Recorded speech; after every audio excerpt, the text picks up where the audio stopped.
ચાંદખેડામાં ભાજપ ઉમેદવારનું ગેરકાયદે બાંધકામ સામે આવ્યું છે। 2 ફ્લેટની કોમન જગ્યાઓ પચાવી પાડવાનો આરોપ લાગ્યો છે। બંને ફ્લેટની કોમન જગ્યામાં પોતાની ભાજપ ઓફિસ બનાવી હતી। બીજા ફ્લેટમાં માર્જિન બ્લોક કરી રૂમ બનાવ્યા। કાર પાર્કિંગ પણ ગેરકાયદેસર રીતે દબાવી પાડ્યું હોવાનું કહેવાઈ રહ્યું છે। ચાંદખેડાના રહીશો 2 વર્ષથી સતત રજૂઆત કરી રહ્યા છે। કોર્પોરેશનના ઉચ્ચ અધિકારીઓને રજૂઆત કરવા છતાં કાર્યવાહી નથી કરવામાં આવી રહી। ચાંદખેડા કોંગ્રેસ ટીમે અચાનક જ સ્થળ તપાસ કરી ગેરકાયદે દબાણ હટાવવા તંત્ર સામે માંગ કરી હતી। ભાજપ ઉમેદવાર જ ભૂમાફિયાઓ બની ગયા છે। ભાજપ ઉમેદવારના દબાણ પર બુલડોઝર ક્યારે ફરશે? સ્થાનિકોની જગ્યા પર દબાણ અને દાદાગીરી શા માટે? તેવા સવાલો પણ ઊભા થઈ રહ્યા છે। કે જ્યાં જ્યાં અમદાવાદ શહેરની અંદર ગેરકાયદેસર બાંધકામના નામે ગરીબોની મહામૂલી સમાન મકાન ઉપર જે બુલડોઝર ફેરવવામાં આવ્યા છે, એક ટાઈપની ભારતીય જનતા પક્ષની માનસિકતા બતાવે છે। આ એમના મળતિયાઓ, માલેતુજારો, બિલ્ડરો કે જે પોતાની જગ્યાની જો હુકમી કરીને બીજા લોકોને કે જે રહીશો છે, જેમણે પૈસા આપીને મકાન લીધા છે, ફ્લેટ લીધા છે, એ લોકો પર જો હુકમી કરીને જે ગેરકાયદેસર, અહીંયા નથી બુલડોઝર આવતી, અહીંયા નથી પોલીસ આવતું, અહીં નથી ડેપ્યુટી કમિશનર આવતા, અહીં નથી મ્યુનિસિપાલિટી આવતી। મને તો એ સમજણ નથી પડતી કે અમદાવાદ મ્યુનિસિપલ કોર્પોરેશનના જે તે હોદ્દેદારો ચૂંટાઈને જાય છે એ અને જે હોદ્દેદારોની નિમણૂક થાય છે એ લોકો આ બધા નિયમોથી પર છે। કોર્પોરેશનના નિયમો ફક્ત ગરીબ માણસો ઉપર જ લાગુ પડે, એના ઘરે જ બુલડોઝર ફેરે, એનું જ ઘર તૂટી જાય, એ જ દુશ્મન, એ જ ગુનેગાર। આ લોકો કોઈ ગુનેગાર નહીં। અને આની સામે બિલકુલ મુક્ત પ્રેક્ષક થઈને સરકારની અંદર કચકચાઈને લોકો મત નાખે છે કે તમે નખાવો છો, ખબર નથી કઈ ગેરરીતિઓ કરો છો અને તમે ચૂંટાઈને જાઓ છો એટલે આટલી જો હુકમી કરો છો, આટલી સીટો તમે લઈને હજુ પણ તમે પાછા તમારા આજની તારીખમાં ગેરકાયદેસરના ધંધા ભારતીય જનતા પાર્ટીના અસંખ્ય જગ્યાએ ચાલે છે, ક્યાંય બંધ તો થતા નથી। તાકાત હોય તો બુલડોઝર લઈને નીકળો, આવો, તોડો, ખબર પડે, જનતાને બતાવો તમે કેટલા સાચા છો। એ કોંગ્રેસ સાચી વાતમાં વાત રજૂ કરે છે, સાચી વાતમાં બોલે છે, સાચા લોકો જોડે ઉભી રહે છે।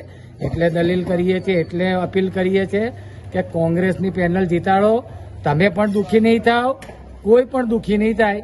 એની કોંગ્રેસ પક્ષ બે ધડક બાંહેધરી આપે છે। ફ્લેટ ને એક બંગલાની વચ્ચે કે એક ફ્લેટ ને બીજા ફ્લેટની વચ્ચે 10 ફૂટની માર્જિનની જગ્યા હોવી જોઈએ। આ માર્જિનની જગ્યામાં ભારતીય જનતા પાર્ટીના હાલના ચાંદખેડા વોર્ડના જે ઉમેદવાર છે, આ ઉમેદવારે બગીચો બનાવી દીધો। એનો ત્યાં બાજુમાં ફ્લેટ છે, બાજુના ફ્લેટમાં એણે ત્યાં શેડ બનાવી દીધો। શેડ બનાવીને એણે ત્યાં દરવાજો પાડી દીધો। સોસાયટીવાળા 2024થી આજની તારીખ સુધી લડી રહ્યા છે। બીજી એક બાજુમાં એનો ફ્લેટ છે, એ ફ્લેટમાં એણે ત્યાં શેડ બનાવી ગાડી પાર્કિંગ કરી દીધું। જ્યાં જ્યાં દેખાય છે કે જ્યાં જ્યાં આપણે માર્જિનની જગ્યા છે, આ દરેક માર્જિનની જગ્યા પર એણે ગેરકાયદેસર દબાણ કરી દીધું। હું ચાંદખેડાની જનતાને એટલું જ કહેવા માંગુ છું કે આ ભારતીય જનતા પાર્ટીના આ કેવા ઉમેદવાર, આપણે ચાંદખેડાને શું આપવું છે? ચાંદખેડાને એવી વ્યક્તિની જરૂર છે, એવા નગરસેવકની જરૂર છે જે ચાંદખેડાનો વિકાસ કરી શકે। જે માણસ પોતે જ ગેરકાયદેસર દબાણ કરતો હોય, જે માણસ પોતે જ ગેરકાયદેસરનો રાફડો પાડતો હોય, જેના કારણે સોસાયટીની આખી સોસાયટીના રહીશો જેના ત્રાસથી તહેરમામ પોકારી ગયા હોય, તો શું આપણે એવી વ્યક્તિને ચાંદખેડાની જનતા નગરસેવક તરીકે ચૂંટવા માંગી રહી છે? હું આપણી બધાની પાસે એક રજૂઆત કરી રહી છું કે આપણે એવી વ્યક્તિ ચૂંટવી જોઈએ કે જે આપણી માટે, આપણા કામ માટે ઊભી રહેવી જોઈએ, એક સેવાના કામ માટે ઊભી રહેવી જોઈએ। જો આજે આ વ્યક્તિને ચૂંટીને તમે મોકલશો તો આ જે દેખાય છે કે ભારતીય જનતા પાર્ટી હોય છે, અમે કોઈ ચબરબંધીને છોડીશું નહીં, તો આ એમનો જે માણસ છે શું એને છોડશે? એના જે માણસ છે એની સાથે જે અત્યારે એને ટિકિટ આપી છે ને એના માણસ જે ગેરકાયદેસર રાફડો ફાડશે, ગેરકાયદેસર દબાણો કરશે, એને છોડશે કરી? હું ચાંદખેડાની જનતાને એટલી જ નમ્ર અરજ કરું છું, આવા ઉમેદવારને દૂર રહેવું, આવા ઉમેદવારથી બચવું। આ ખોટી જગ્યા ઉપર દબાણ કરવું, જો એ પોતે જાતે ગેરકાયદેસર દબાણ કરતો હોય તો બીજું ચાંદખેડામાં શું નહીં કરે? ભ્રષ્ટ ભારતીય જનતા પાર્ટીના અમદાવાદ મ્યુનિસિપલ કોર્પોરેશનના શાસનમાં જે પ્રકારનો ભ્રષ્ટાચાર ચાલી રહ્યો છે, જે પ્રકારની ગેરકાયદેસર બાંધકામની માફિયાગીરી ચાલી રહી છે, એ આપણે સૌએ જોઈ છે।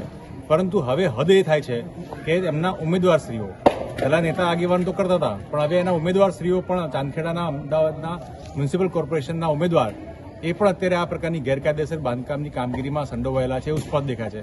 મારી પાછળનું જે બાંધકામ છે એ ગેરકાયદેસર બાંધકામ છે, જે બે સોસાયટી વચ્ચેની કોમન જગ્યા આવે એમાં બનાવેલું છે. છેલ્લા 2 વર્ષથી બંને સોસાયટીના સ્થાનિક રહીશો દ્વારા વારંવાર રજૂઆત કરવા છતાં એ ડેપ્યુટી કમિશનર હોય, મ્યુનિસિપલ કમિશનર હોય, એ સ્થાનિકમાં ચેરમેન શ્રી હોય, તમામ લોકોની રજૂઆત કરવા છતાં પણ તેમાં કોઈ પણ પ્રકારની કામગીરી લેવામાં નથી આવી. અને આ જ પ્રકારની કામગીરીને કારણે અત્યારે હાલમાં અમદાવાદ શહેરમાં જે ગેરકાયદેસર બાંધકામનો રાફડો ફાટ્યો, જેમાં ભાજપના મળતિયાઓ હોય છે, એ અત્યારે સાબિત થયું છે. અહીંયાથી ભારતીય જનતા પાર્ટીને કામગીરી કાર્યાલય તરીકે ઓપનિંગ કરવામાં આવતું હતું, અહીંયાથી ભારતીય જનતા પાર્ટીની કામગીરી કરવામાં આવતી હતી અને રહીશોને ખૂબ ત્રાસ થતો હતો. અહીંયા એટલા ત્રાસથી તમે જુઓ, ચેરમેને પણ રાજીનામું આપી દીધું. એટલે આ તમામ વસ્તુઓ જ્યારે ભારતીય જનતા પાર્ટીના આશીર્વાદ થતી હોય ત્યારે જોવાનું રહ્યું કે આગામી દિવસોમાં આ ભારતીય જનતા પાર્ટીનો ઉમેદવાર એ ચાંદખેડામાં કયા પ્રકારની કામગીરી કરશે. અને સ્પષ્ટપણે આપના માધ્યમથી અમે માંગ કરી છે અમદાવાદ મ્યુનિસિપલ કોર્પોરેશનને કે આ બાંધકામ જે પ્રકારે આમાં શેડ બનાવવામાં આવ્યો છે, પાર્કિંગમાં શેડ બનાવી દેવામાં આવ્યો છે, જેના કારણે ફાયર એન્ડ સેફટીની ખૂબ મોટી સમસ્યા આગામી દિવસોમાં થઈ શકે એમ છે. એને તાત્કાલિક અસરથી તોડી પાડવામાં આવે અને લોકોને, સ્થાનિકોને જે પ્રમાણે જે પ્લાનમાં પાસ થયેલું છે એટલી જમીન એમને સંપાદિત પાછી કરી દેવામાં આવે. જો આ પ્રકારની કામગીરી નહીં કરવામાં આવે તો આગામી દિવસોમાં લોકો જે પ્રકારે વોટિંગ 26/4/2026 રોજ થવાનું છે ત્યારે આ પ્રકારના જે ગેરકાયદેસર બાંધકામ કરતા મળતિયાઓને, ભૂમાફિયાઓને એ મ્યુનિસિપલ કોર્પોરેશનના દરવાજા સુધી પહોંચવા દેવામાં નહીં આવે. એને અગેન્સ્ટ વોટિંગ ચોક્કસ પણ થશે એવી આપણે સૌને વિનંતી કરું છું, માંગ કરું છું.